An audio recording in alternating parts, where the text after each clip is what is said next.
から早く僕を好きになって。 오다 주었어요?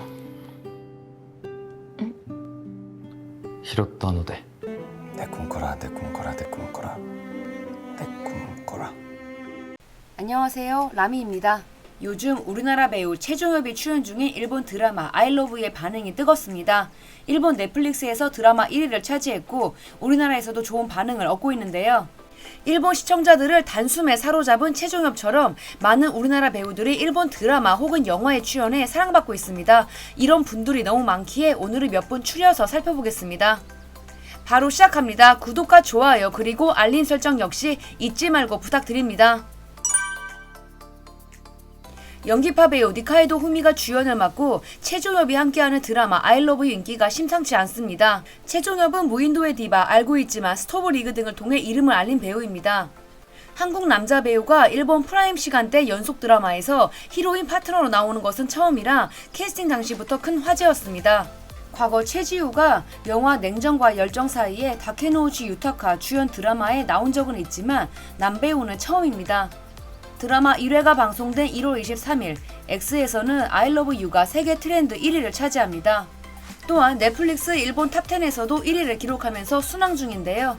이 드라마는 마음의 소리가 들리는 텔레패스 능력을 가진 여주인공 유리와 멸종 동물을 연구하는 연하의 한국인 유학생 윤태호의 러브스토리를 그리고 있습니다. 유리는 상대방의 눈을 바라보면 그들의 마음의 소리를 들을 수 있기에 사랑을 하는 것을 두려워하는 캐릭터입니다.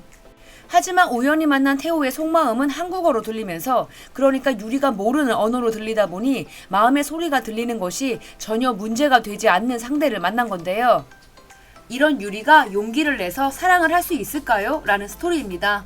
최종엽이 연기하는 윤태호는 2회 만에 유리에게 아이스크림을 같이 먹으러 가자고 하고 좋아한다고 고백을 하는 등 사랑에 저돌적인 타입입니다. 애정 표현이 너무나 적극적이다 보니 대리 만족을 하는 시청자들도 많겠지요.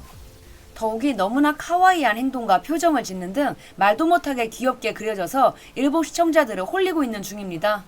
2화가 방송된 직후 SNS에서는 태호 너무 귀엽다. 태호군이 너무 귀여워서 참을 수 없어. 태호군에게 완전히 사로잡혔어. 너무 귀여워요. 빨리 나를 좋아해줘 해서 완전 KO 당해버렸습니다. 라면서 난리가 났습니다. 이후 파자마 차림의 두 사람이 손을 잡고 있는 스틸컷이 공개가 되자 심장이 멈추지 않습니다. 태호군 육체미 아리가또 라며 많이들 흥분을 감추지 못했습니다. 3화에서는 그 유명한 카베동을 귀엽게 연출하기도 했고 저랑 데이트해주세요 라며 저돌적인 연하남의 매력을 뽐냈습니다. 또한 아이스크림 같이 사러 가자, 오다 주었다 등 우리나라의 플러팅 문화도 그려지고 있는데 이런 부분들도 신선하게 다가온다는 평입니다. 3화에서는 한국식 약속 문화를 전파하기도 했습니다. 우리는 누군가와 꼭 지켜야만 하는 약속을 할 때 도장도 찍고 복사도 하고 사인도 해야만 하죠. 덕분에 시청률도 상승 중입니다. 1화 시청률을 5.5로 이번 1분기 드라마의 첫 회 시청률 10위를 기록하면서 아쉬운 출발을 보였습니다. 하지만 2화에서는 0.8% 상승하면서 6.3을 기록했고 3화도 6.1을 기록했습니다. 또한 이 작품이 인기를 끄는 요인 중 하나는 시청자들 역시 유리와 같은 시점에서 드라마를 즐길 수 있다는 것입니다. 그러니까 태호가 들려주는 마음의 소리는 자막 없이 방송이 된 것입니다. 때문에 한국어를 모르는 시청자들은 한국어를 알면 더 재밌게 볼 수 있을까? 와 같은 생각을 하게 되고 한국어를 조금이라도 아는 사람들은 알아들을 수 있다는 것 그 자체만으로도 행복함을 느낀다는 겁니다. 태호가 일본에 2년 정도 살았다는 설정 때문에 최종엽은 아직은 서툴고 귀여운 일본어를 구사하고 있는데 그런 서툰 모습도 귀엽다. 일본어 잘한다. 일본어 공부 많이 했구나 라면서 최종엽을 복복복 해주고 있는 거죠. 아라시의 니노미야 카즈나리 역시 최종엽의 연기를 극찬하고 있습니다. 자신이 진행한 라디오를 통해 최종엽의 귀여운 일본어 연기를 시작으로 그냥 많은 부분들을 칭찬을 해주고 있더라고요.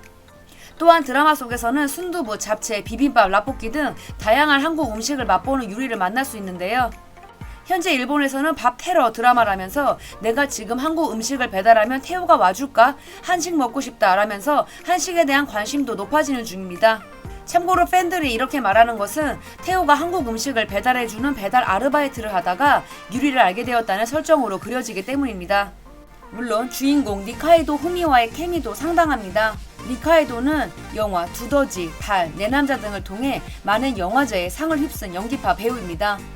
우리나라에서는 미야자키 아오이의 닮은 꼴로도 유명하죠. 워낙 연기를 잘하는 배우이다 보니 최종엽을 잘 이끌면서 유리와 태호의 귀여운 모습들을 사랑스럽게 잘 그려내고 있는 겁니다. 시청자들이 충분히 감정이입을 하고 대리 만족을 할 수 있게 연기를 하다 보니 드라마 시청자들은 드라마에 빨려들 수 있게 되는 겁니다.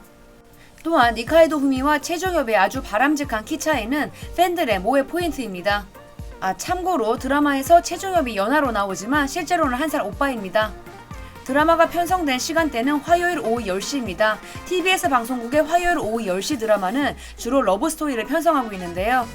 우리나라에서도 인기가 좋았던 사토 타케루의 러브스토리가 방송되기도 했습니다.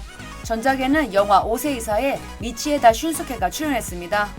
이 시간대 작품에 출연하는 배우들은 대체로 더 높은 인기를 얻고 팬을 확보하게 되는데 최종엽이 이 드라마가 끝날 때쯤 얼마나 많은 인기를 얻게 될지 궁금해지네요. 사실 근래 일본 드라마와 영화 출연이 잦았던 우리나라 배우는 심은경입니다. 심은경은 2019년 6월에 공개된 영화 신문기자에서 마츠사카 토리와 함께 주연을 맡으면서 일본 영상 세계에 첫 발을 내딛습니다. 신문기자는 신문기자와 엘리트 관료가 힘을 합쳐 정부의 부정을 고발한다는 사회파 영화로 사실 많은 배우들이 이 영화 출연을 꺼렸다고 알려져 있습니다. 톱스타 마츠사카가 출연한다고 결정했을 때 모두가 그의 용기에 박수를 보냈다고 하죠. 여주인공 자리를 놓고 미야자키 아오이와 미츠시마 히카리 등에게 제안이 갔지만 모두 거절했습니다. 결국 여주인공 역할은 이 같은 복잡한 사정에서 자유로울 수 있는 한국 배우를 찾게 되었는데 심은경의 적격이라는 판단에 캐스팅이 된 것입니다. 심은경의 캐스팅은 신의 한 수였습니다. 또한 그녀에게도 신의 한 수가 될 만큼 대단한 결정이 되었지요. 신문기자는 제43회 일본 아카데미상에서 최우수 작품상을 수상했으며 심은경 역시 쟁쟁한 배우들을 누르고 최우수 여우주연상을 수상했습니다. 이 외에도 마이니치 영화 콩쿨과 타마 영화제에서도 여우주연상을 수상하면서 자신의 가치를 높이는 데 성공했습니다. 이후 최우수 여우주연상 수상자에게 돌아가는 그 다음 해에 열린 일본 아카데미상 시상식에서 사회를 맡아 수준급의 일본어를 선보이기도 했습니다. 이후 드라마 7인의 비서 100만 번 말할 걸 그랬어 아노니머스와 영화 블루아워 등에 출연하면서 단단하게 입지를 다지고 있습니다. 100만 번 말할 걸 그랬어에서는 우리나라에서도 유명한 배우 이노우에 마오와 사토 타케루와 함께했으며 블루아워 역시 아역 시절 엄청난 미모로 유명했던 카오와 함께했습니다. 심은경의 연기력은 우리도 인정하고 일본도 인정하고 있다 보니 그녀의 차기작 소식에도 관심이 쏠리는데요. 좋은 소식 기대해봅니다. 똥파리의 감독 및 주연을 맡은 양익준 역시 일본에서도 큰 활약을 펼치고 있습니다. 똥파리는 2011년 일본의 권위 있는 시상식 중 하나인 키네마 순보에서 외국 영화 베스트 10 1위, 외국 영화 감독상을 수상합니다. 똥파리를 감명 깊게 본 배우 오카다 마사키가 양익준을 실제로 만나 어쩔 줄 몰라 했던 장면이 연출이 된 적이 있습니다. 사실 이 영상은 오카다 마사키 팬들에게 더 의미가 있긴 합니다. 톱스타가 저렇게 누군가를 만나 행복해하고 눈물이 날 뻔한 모습을 쉽게 볼 수 있는 건 아니니까요. 양익준은 이후 안도 사쿠라와 이우라 아라타가 함께한 가족의 나라에 출연해 놀라운 연기력을 자랑합니다. 이후 스타 마사키 주연 영화 황야로 키네마 순보 베스트 10과 아시아 필름 어워드에서 나무 조연상을 수상합니다. 최근에는 이쿠타 토마와 함께 영화 고백의 출연 소식을 알렸습니다. 이 작품은 린다 등으로 알려진 야마시타 노부히로 감독 작품입니다. 양익준을 캐스팅하면서 원작의 일본인 캐릭터를 한국인 유학생으로 변경했습니다. 그는 죽음을 앞뒀다고 생각하고 자신을 구하러 온 친구에게 과거 자신이 저질렀던 살인죄를 고백하는 캐릭터로 양익준의 연기력이 요구되는 매우 어려운 역할입니다. 이번 작품도 빨리 만나보고 싶어지네요. 이들 외에도 최재우, 김태희, 옥태견, 이준호, 차승원, 재중, 유시원, 한효주, 변요한 등도 일본 드라마 혹은 영화에 출연했습니다. 오늘은 최종엽을 필두로 일본에서도 많은 사랑을 받고 있는 우리나라 배우들을 만나보았습니다. 지금까지 라미였습니다. 영상이 재밌었다면 구독과 좋아요 그리고 알림 설정 부탁드릴게요. 그럼 다음 주에 또 만나요.